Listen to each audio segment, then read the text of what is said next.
Rumor has it that at a young age, he would bury his face in pools of blood in a frenzy of bloodlust. And due to the constant wiping of blood through a millennia, he has subsequently rubbed off his face. And that is the true reason why he wears a death mask all the time. All we know is he's called Commander Louis Dante. At long last, Blood Angels fans, we can rejoice.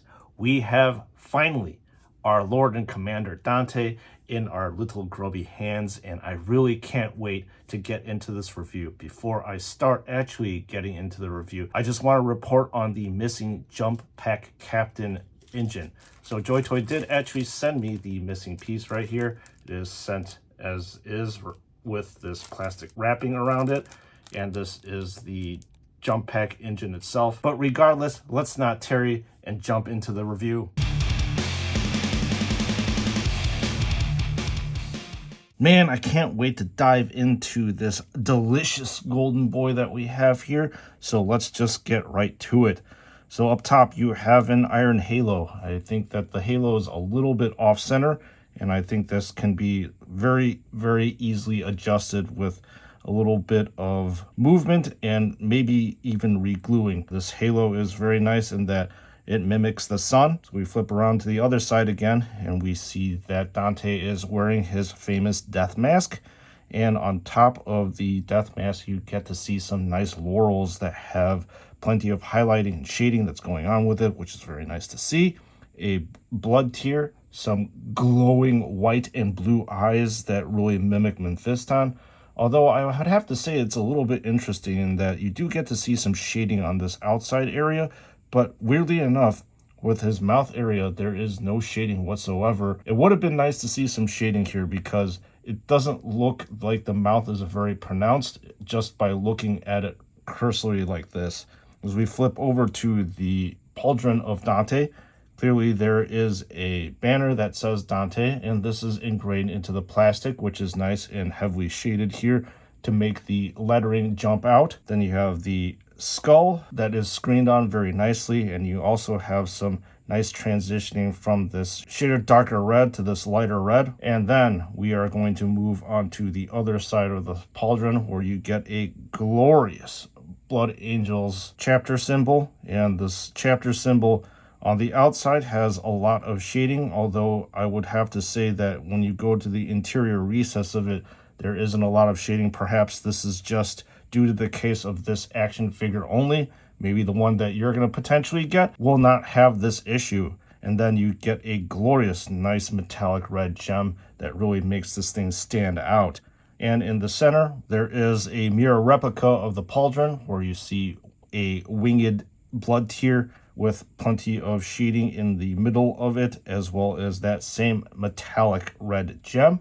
And as we move on down to this action figure, there is actually shading here in the recesses of the upper torso, which is really nice to see and also gives that contrast to the gold of this action figure. And then in the middle are his manly abs. So he's got this nice six-pack that's happening, plenty of shading in the center of it. We have now arrived to Dante's belt, and in the middle of his belt is a winged skull, and then on the side there is a very long purity seal. The cool thing about this purity seal is it is molded to the Blood Angels, so you see a blood tear here and some other blood tears here that are also ingrained into the plastic. More blood tears that are hanging down on the side, and then there is a very shiny and very dark tabard here with lots of shading in the recesses and some blood tears as well. Flipping onto the back of Dante, there are some pouches that are here as we feast upon the gold of his armor. You have more of a weathered look here in the recesses of it, which is really nice in my opinion, just because this shading really makes this action figure stand out.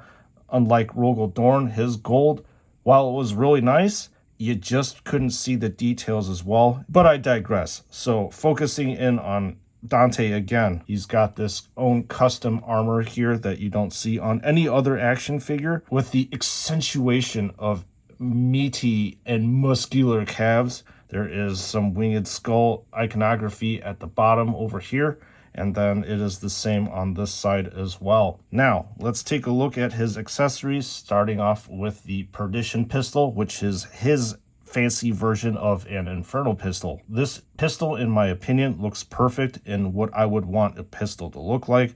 You have the black casing in the center of it, and then the other areas on the pistol are a nice weathered gunmetal silver. Then you have more Blood Angels iconography in the center of it, and down here you have a very small purity seal. Now, taking a look at Dante's backpack, this is a custom and bespoke backpack where it is obviously gold, and you get to see some of the same shading that you see on the armor. Then on the grab chutes here, there is some wings. In the center of this, there's a gorgeous metallic blood tier. And as we look at the jetpack engines, this is actually very different from the Ultramarines Primaris jump pack captain in that this reflects kind of like a Mark 8 backpack where you have this center area, which is a nice glowing blue color. And then surrounding this area is a nice dark gunmetal color. But I do like this metallic blue because it looks like this thing's actually on and glowing. And then this is the front of the backpack where you get to see the vents. And finally, we will go to Dante's Axe Mortalis, his fancy power axe. You can see the nodes right here. And what's interesting about this part of the axe is that there is sort of like a purposeful electric blue bleed that is from the power nodes here and is the same on this other side. And then you have a winged skull here, lots of shading. And progressing on down, there is a lot of colors and contrast here with the red, the gold, the black, as well as the dark gunmetal. So this is a really nice looking axe in my opinion. And the last thing that you get with this action figure is this base right here. And this is the nice mechanism that allows Dante to look like he's floating on air. And one thing I'll say about this that JoyToy provides is that this is very secure, and every single time I think that action figures are going to collapse, these things are very secure and will not fall. And just in case if things get loose, you can actually tighten this with a Phillips screw heads. And the final thing that I want to do is compare and contrast the jump pack of a generic captain right here versus Dante's. So the first thing, as I said, I was pointing out to you is that this is a little bit different in that the engine is a blue color and it has this kind of configuration, whereas the jump pack captain has a red engine, but it's really nice that both of them are metallic. Clearly that the flaps here are custom on Dante's and it's actually longer compared to the jump pack captains. But I'll have to say the rest of the construction of this backpack is pretty much similar. Dante has this unique Blood Angel symbol, whereas the Primaris captain does not. And as we flip around to the front, it looks like it's pretty much the same. Another thing that also jumps out at me is that this middle section here, on Dante it is thicker and it looks like it's more conical, rather this part is a kind of like a solid ring. So now that is the in-depth look at Dante. Time to wrap this one up. Holy cow, this is an almost perfect action figure in my opinion. Why do I say that? Well, JoyToy has definitely done a great job of translating the miniature into this action figure size. There's no detail that has been left out. There has been no stone that has been unturned in this action figure. So one gripe that I have is, as I pointed out with the face, I would have appreciated if there was a little bit more shading with the mouth as well as the hair area. It would have brought out the action figure just a little bit more, and maybe just a little bit of shading on the wings on the pauldron. But those are very small nitpicky details.